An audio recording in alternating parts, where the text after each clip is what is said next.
spanning the globe to bring you the constant variety of sport, the thrill of victory, and the agony of defeat.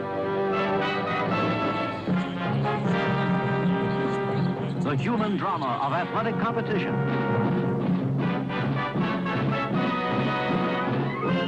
This is ABC's Wide World of Sports. Brought to you by Lincoln Mercury. Nobody has more kinds of cars for more kinds of people. See them at the sign of the cat. By Goodyear, makers of the custom Steel Guard radial tire. And by State Farm Mutual. Almost anywhere you live, there's a State Farm agent nearby. Like a good neighbor, State Farm is there.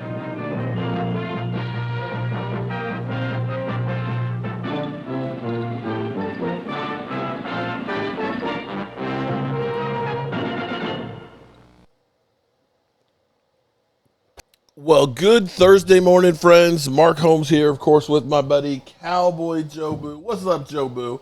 As well as Bucky Beaver. Bucky's getting ready to get on the road again. Man, isn't it so nice that we sitting here and we talking about We sitting here, I'm supposed to be the franchise player, and we're in here talking about practice. I mean, we're talking about practice. Not a game. Not the game. We talking about practice. That's right. We sitting here talking about practice, and I am so glad we're talking about practice as opposed to talking about the mindless minutia on the regular shows. Of course, we have the distraction that is Micah Parsons' contract and why Jerry Jones has not gotten this thing done.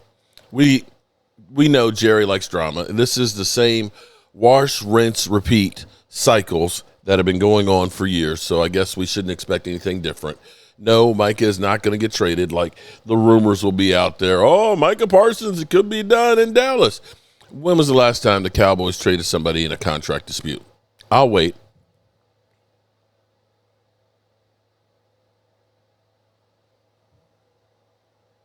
Not going to happen. Micah's going to be the highest paid.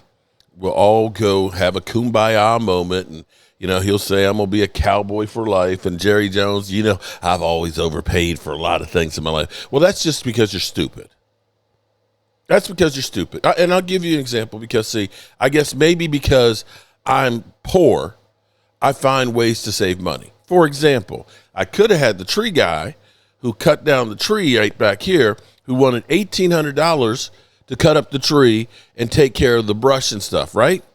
But being a broke man and understanding I got to make things work to succeed, I said, well, how much just to put it on the ground? I'll take care of moving it. He said, $800. Okay, bet. And so I took my chainsaw, cut up the brush, put it on a pile, and I called the city. And the city did a bulk pickup for $40. So in my mind, instead of spending $1,800, I spent $840. Seems like a bargain there.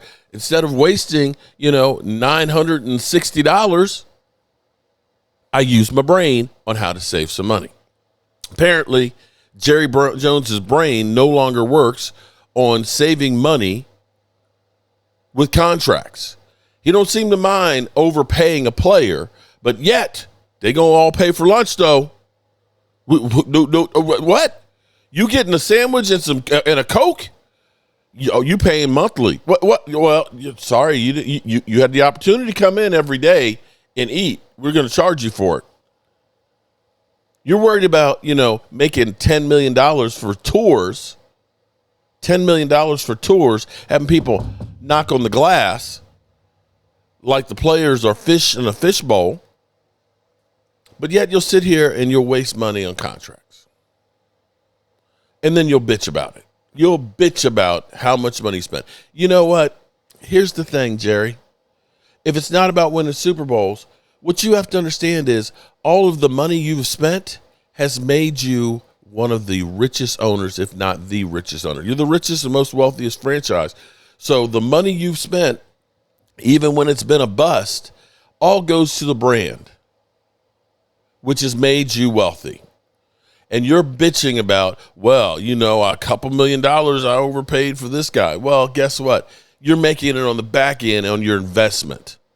Get this damn thing done, because what you are doing is you have an open wound that you're allowing to fester, and we do not want to get an infection in this wound.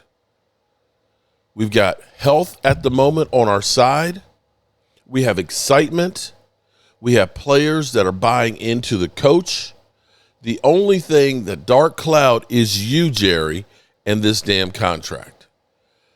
Let's check out my man, Shotty Shots, before practice, before he went off. Let me turn the music off to make sure I don't get copywritten. Look at that. Brian Schottenheimer out there dapping up everybody, dapping up all his players, knowing this is my team. I am the head hog here. I am the man. Hey, what's up? Getting everybody. He's got one shot, one opportunity to get this shit right. And I love it. I love it. Because what happened yesterday, we ended up getting into a fight, a scrum. And Brian Schottenheimer read them the riot act. He went into that ass and let them know, I'm kicking players off the field, which was good because you don't want to be the nice guy friend. See, that's me, okay? I'm the nice guy. It's hard for me to say no, and it's real easy to get used that way. You got to have a pit bull. You got to let people know where is the line and do not cross it. And that's what Shotty did yesterday. He let them know. He let them know that is not acceptable.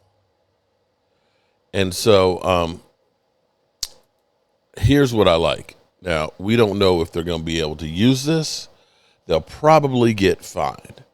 Here's where you look at this and say, oh, shit, we might have something. Oh, shit, oh, shit.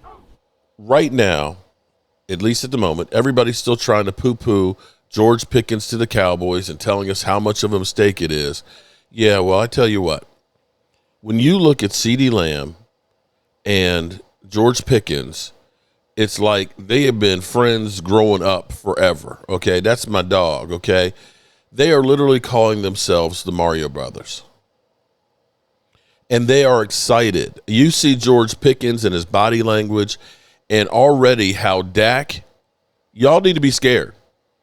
Y'all, you Eagles out there that gave up most of your veteran secondary, you need to be scared of this shit. There's running the football to set up the pass, and they're using the pass to set up the run. We're going to be doing the latter. And here's what we got from my two wide receivers. They've already got it down pat. Let's check it out.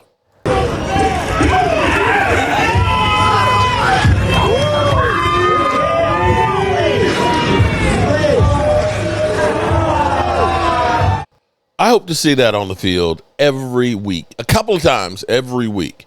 Now, what we've got so far is the passing game seems to be on point. I know we had the one interception there, Marshawn Nealon the first day in practice and stuff, and the pads haven't gone on yet. That doesn't happen until Monday. And so this is kind of like glorified OTA workouts and stuff, and it's not live action. So it's easy to get excited about this stuff, but until you really start hitting, that's when you really know. But you already see the connection and the difference that we had from last year.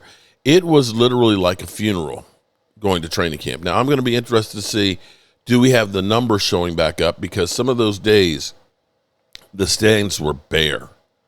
You were sitting there out by yourself, and you're literally hearing crickets.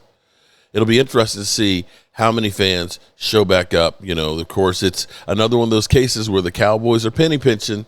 It was $21 per person to stand on the fence line last year, and that's $21 for the adult, $21 for each of the kids. It adds up real quick. Or if you want to be on the VIP platform, that's $300. I hope they have bottle service with that. Yeah, so it'll be interesting to see if they do have the numbers that come back. The problem for the Cowboys is they have so many practices that are open that they still get a lot of fans, but you don't necessarily see a lot each day. Whereas the Eagles have one day, August 10th.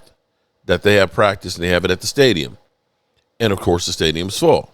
That doesn't mean that they had more fans at camp. It just means that they did one day and they had them all in one day. Now, Dak and, of course, George Pickens and CeeDee Lamb and even Jake Ferguson. And surprisingly, Luke Schoonmaker looks slimmed down and looks faster than he has at any point in his career. This is put up or shut up time for Luke Schoonmaker. Schoonmaker has to make an impact. Now, for the running backs, they all look good before you get the pads on. And you won't really know what the running backs are until you actually start hitting and popping and actually preseason games. So, right now, Javonte Williams and Miles Sanders are getting the lion's share of the carries throughout the first two practices. And we'll see if that changes when the pads and stuff goes on. What Schottenheimer is trying to do, I believe, is getting as many reps for as many people as possible to try and let the cream of the crop rise. Just because you are, the veteran does not mean that you are going to be the starter. I think that they're going to have the best players playing. We did have, I tell you, this is the first day, and, of course, everybody talking about how bad Dak Prescott is. I'm more talking about how, and this is great news for the Cowboys, two things that happened in the first practice was, one, Sam Williams is excited about being back and is a little exuberant and going a little bit too hard in practice.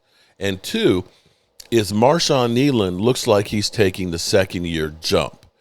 And those two things, and Dante Fowler's first step is looking great.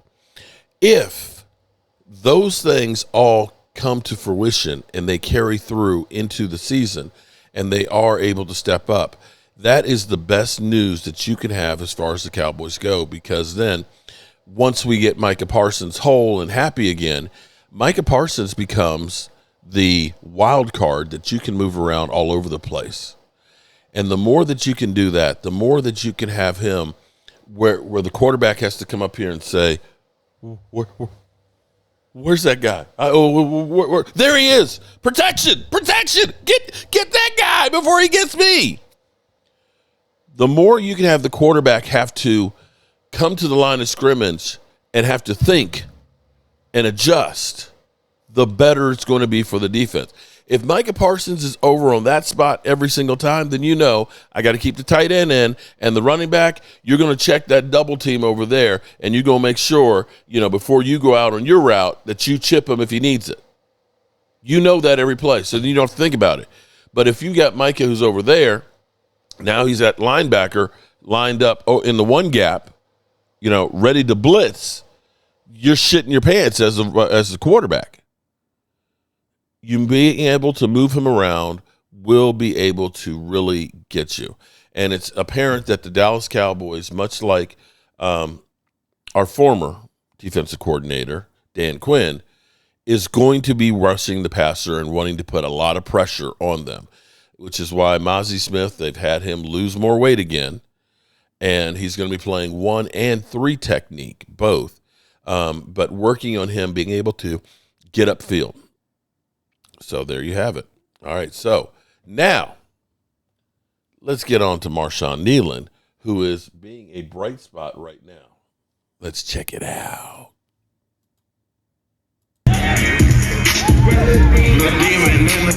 Music in practice, damn it. Dak, boom. The interception, boom. What you notice there is the receiver actually stopped his route. Dak's thinking he's going across. But be that as it may, people are going to go through, Dak's a turnover machine. Dak is ass. Dak is in midseason form. And literally, New York Giant fans were chiming in about Dak Prescott's interception. You don't get the opportunity to chime in on the Dallas Cowboys. You don't. The last time you beat Dak Prescott was his rookie year. Literally. Hey, Giant fans, shut the F up. Yeah, that's right. I said shut the F up. You don't get to speak here. Commander fans, well, they got one last year. Okay, so, they went to the NFC Championship game. So they can yap a bit. The Eagles, well, they've won another Super Bowl. They can yap. Giant fans, smack yourself. Just smack yourself. All righty. Now, we're going to get ready to roll on out of here. But I want to go to Clarence Hill about Micah Parsons and Micah Parsons climbing back. CeeDee Lamb, the team, the players, all support Micah Parsons on getting his contract. There's no ifs, ands, or buts about that. However, CeeDee is kind of like, yo, bro, I don't know that you really want to go toe-to-toe against Jerry Jones, okay?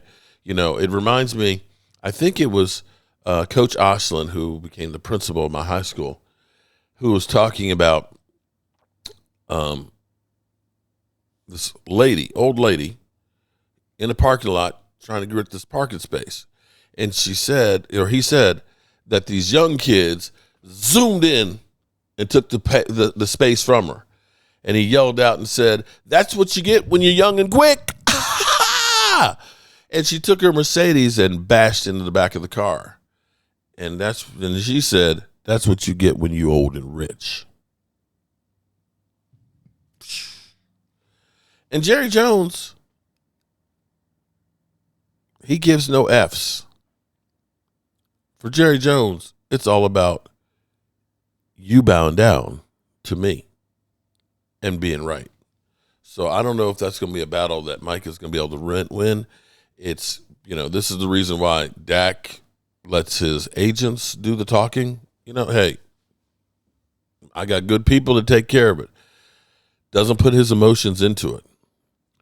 Let's check this out. Let's go to the tape. I think he was.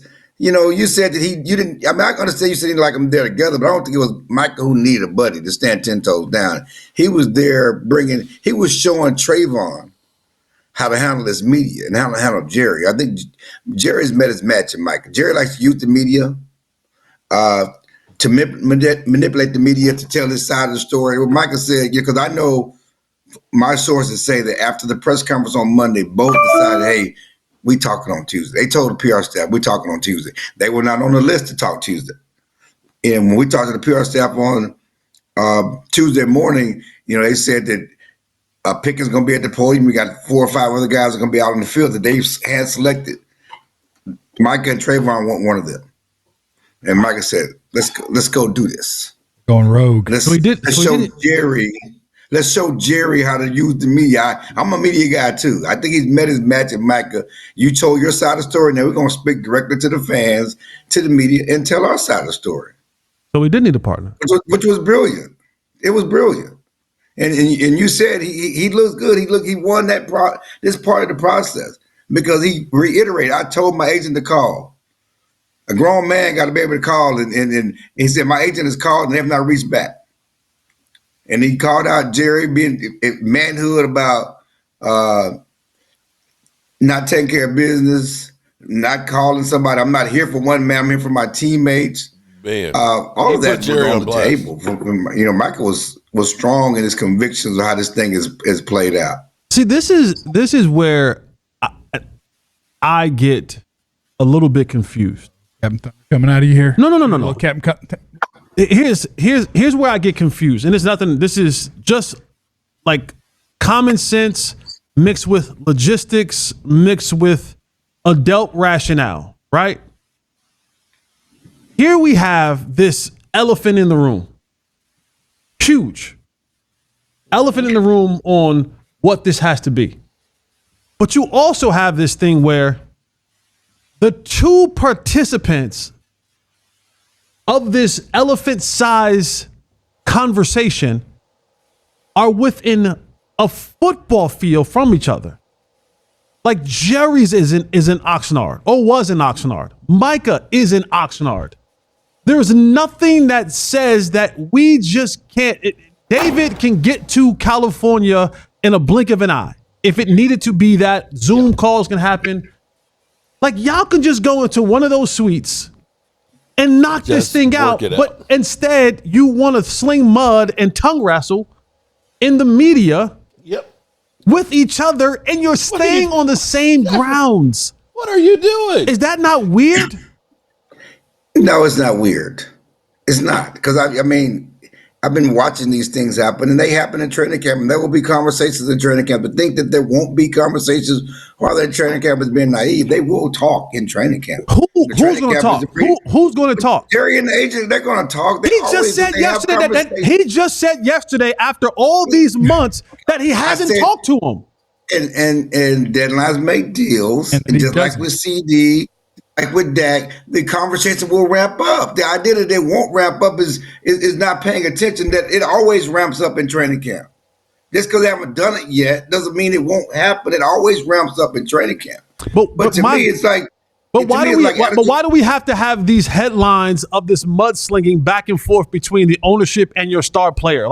Because Jerry likes it that way. But that's the part of for me, if I'm a new head coach and I'm trying to build this culture and I'm trying to grow this thing in a positive way, I don't want to be in the crossfire of this. I'm trying to run a damn training camp. But you don't have a choice in the matter. I mean, you understood the job when you took it. You can't talk about. No one ever understands the job until they're actually sitting.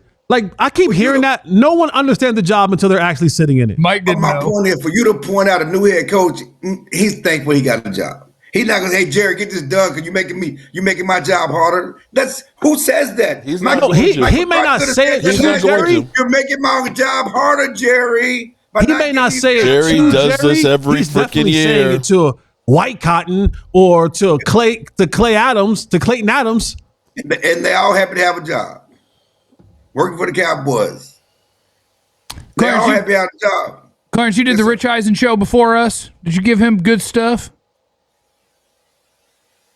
Oh, somebody in the chat said that you just came from the Rich Eisen show. That was yesterday. Oh, okay. Clarence's shot looked much better on the Rich Eisen show than it does on ours. I don't know why. I don't know noticed that.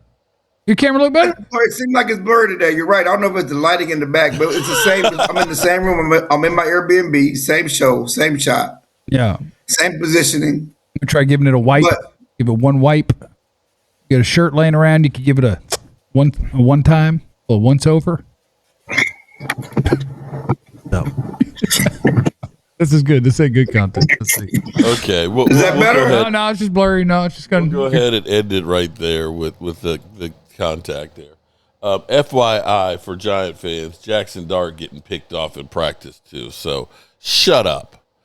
As always, I appreciate you guys, and I got to get out of here. We're going to be on the road, and don't worry, we will continue to bring you everything that is the Dallas Cowboys.